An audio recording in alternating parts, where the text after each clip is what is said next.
Out of our daily doldrums and then into the rest of this week. There is a trading halt at the end of this week.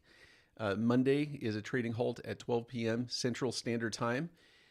And what is really interesting about this last couple of days of, first of all, the quarter, because we have today and tomorrow, and then it's the end of the second quarter, the beginning of the third quarter. And so it is quarter end, is month end, and you have a lot of profit targets here that have been kind of hit. There's a lot of kind of end of a rubber band stretch that we have kind of reached here in time and price. And the first one I want to talk about is the U.S. dollar.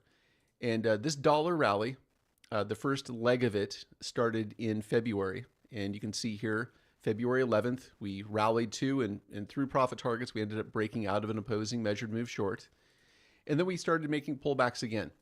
And the April rally, and we're calling that the April Fool's rally, maybe a little bit presumptuous on that, but this little double top that we had up here on the dollar, that dollar weakness created the beginning of the April rally. We rallied 1,500 points in this dollar pullback.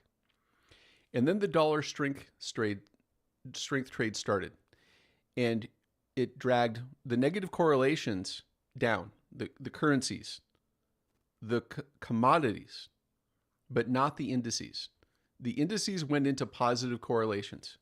The indices were going up the same time the dollar was going up. Just recently, we had the dollar correlations turn negative on the ES and the NASDAQ, but they are positive on the Dow and the Russell. You can see here, negative correlations on the S&P, a little bit on the NASDAQ, and positive correlations, positive 0.63 and positive 0.62 on the Dow and the Russell. Well, what does that mean if the dollar is now pulling back off of its profit target and into its next long setups? Well, that would mean the ES and NQ rally. And interestingly, the Dow and the Russell might have trouble continuing to rally in this environment, at least in dollar correlation studies. So we're paying very close attention here to that target and making the case that there's a possibility for a pullback into our April 17th lows to highs, that there's also a possibility for another full retracement like we had made in February, like we had made in May, again, in another full retracement. What's holding us up right now is a smaller series. And it's the same support levels that we were actually rallying away from 2 Fridays ago, going into last week, Monday. And we were bouncing off this extension. Well, we ran into it again on Friday.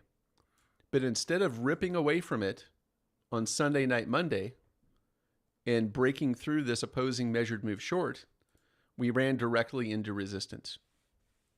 And so as we were coming into our morning time frame, this dollar weakness trade was contributing to the indices pro gap up and go type situation.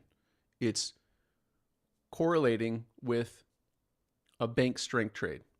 It's correlating with the VIX weakening.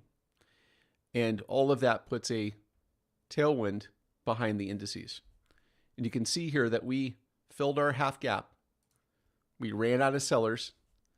And now we have, for the better part of 2 weeks, come out of this contract change event. This stream continues at emoneyaddict.com.